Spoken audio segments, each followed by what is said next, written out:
لكن مستوى لاعبين المنتخب المغربي، وسط المنتخب المغرب، مهاجمين منتخب المغرب، أفضل الخطوط في كل البطولة، وراح تتذكر هذا الكلام. وألغي هدف التعادل للمنتخب الأرجنتيني، وفاز المنتخب المغربي في أولى مبارياته، وكان الأحق بالفوز طوال المباراة الحقيقة.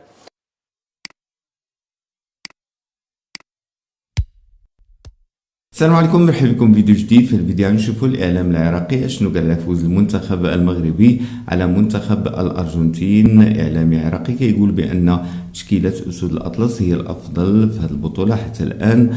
كذلك نسمعوا شنو قالوا على المواجهه التي تجمع منتخب العراق بالمنتخب المغربي. كذلك نشاهدوا اعلاميه مصريه شنو قالت على فوز المنتخب المغربي. خليكم تشاهدوا الفيديو ونرجعوا من بعد ان شاء الله. نتمنى انه المباراه جايه مباراه صعبه.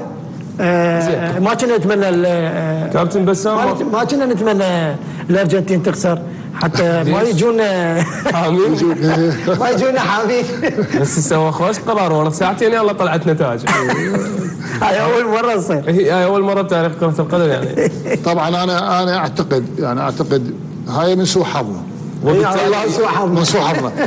لو خساره الارجنتين بالضبط. ايضا اوكرانيا راح تروح الارجنتين ما عدا بعد خيارات غير خيار واحد، الفوز في كل المباريات يعني. اي صح. لذلك اليوم انت راح تلعب امام منتخب اكيد يعني الفاريس والكثير من النجوم المتواجدين، مندي اللي هو عمره يتجاوز ربما 36 عام، لكن حقيقة هو الأفضل في خط دفاع المنتخب الأرجنتيني، ما زال لحد هاي اللحظة قاد الفريق بشكل جيد جدا.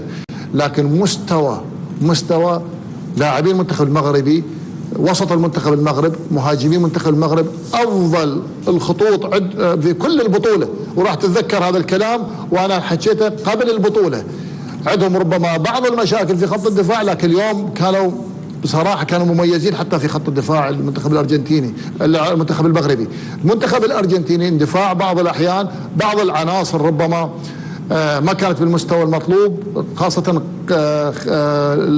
شبه المهاجم أحد اللاعبين كان غير منتج من الناحية الهجومية. عملية الانتقال السريع هذا يميز المنتخب الأرجنتيني، لذلك هنالك خيارات ربما راح يدفع بكل ثقله أمام المنتخب العراقي. ما راح يتغير شيء من التشكيل بالنسبة للمنتخب العراقي، راح يلعب نفس التشكيل، نفس الأسلوب، نفس طريقة اللعب، ما راح يتغير شيء. الغاية الحصول على النقطة الواحدة من المنتخب الأرجنتيني. الشوط الثاني ربما نفس الخيارات يعني راح يتبعها راضي شنيشل، هاي الطريقة وهذا الأسلوب وهاي الخيارات كلها نفس اللي عمل بها كاساس أمام المنتخب الفيتنامي ومنتخبات أخرى. لا ممكن هي خسارة العراق، خسارة راضي شنيشل والمنتخب الأولمبي في مباراة تايلاند أعطت درس اليوم. علي جاسم، احنا رايحين بهاي البطولة احنا ننتقل للدور الثاني او الدور اللي وراء ربع النهائي. طموح. هل احنا قادرين فعلا؟ اكو مثاليه واكو واقعيه. حتى نكون واقعيين، تقول لي كابتن راضي شلون راح يلعب؟ راح يلعب فريق تكتيكي ما عنده حلول فرديه، غاب عنده حل فردي راح ياثر على الفريق. شلون اطلع باقل الاضرار وعسى ان احقق مفاجاه؟ هذا الاهم بالنسبه بالفكر فكر كابتن راضي الشيشل بالمباريات. اوكي، اذا اجت كرة القدم ما تعرف القوة والضعيف، بس بالحسابات لا، احنا مو الاقوى. بالحسابات احنا ربما ما نترشح، حتى نكون واقعيين. هذا الواقع. لا هسه احنا بالحسابات من خلال مجموعتنا احنا الاضعف. طبعا. نعم. هو لانه تصريح كابتن راضي لما شاف الفريق الاوكراني، والفريق الاوكراني يقول لك مدربهم من 2019 منهم مناشئين مع الفريق وتدرج، هذه صفة مميزة علما للفريق، وعاشتها الامارات بزمن مهدي علي منتخب شباب واولمبي وطني، وانتم عشتوها فتره من الفترات. تمام. اضف الى ذلك الفريق الاوكراني جاي اليوم للبطوله وهو يخوض حرب مع روسيا. يقول لك الاولمبياد بالنسبه لنا ترويج المن لوضعنا، ولهذا راح يدخلون للبطولة عينهم على كم هائل من الميداليات الذهبية.